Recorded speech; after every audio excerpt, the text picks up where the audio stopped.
أعوذ بالله من الشيطان الرجيم.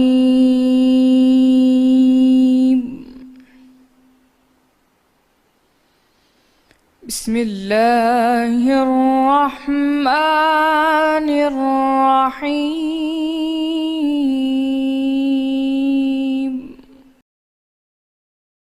اور हमने नूह को उनकी कौम की तरफ भेजा तो उन्होंने उनसे कहा कि ए कौम, अल्लाह ही की इबादत करो और उसके सिवा तुम्हारा कोई माबूद नहीं।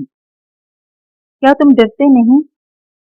तो उनकी कौम के सरदार जो काफिर थे कहने लगे कि ये तो तुम ही जैसा आदमी है, तुम पर बड़ाई हासिल करना चाहता है, और अगर अल्लाह चाहता तो फरिश्ते उतार देता।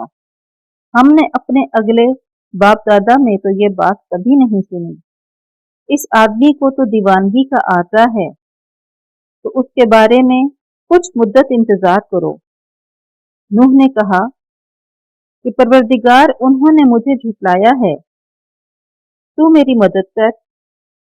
बस हमने उनकी तरफ वही भेजी कि हमारे सामने और हमारे हुक्म से एक कश्ती बनाओ।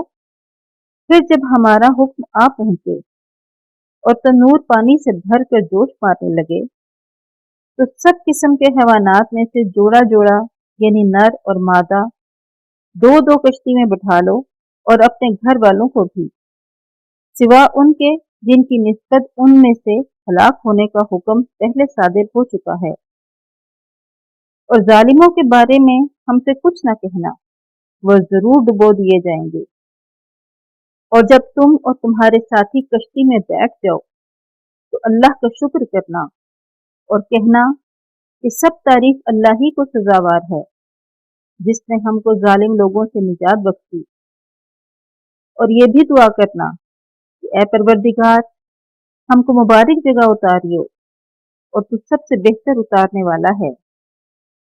बेशक इस किस्से में निशानियां हैं, और हमें तो आजमाइश करनी थी।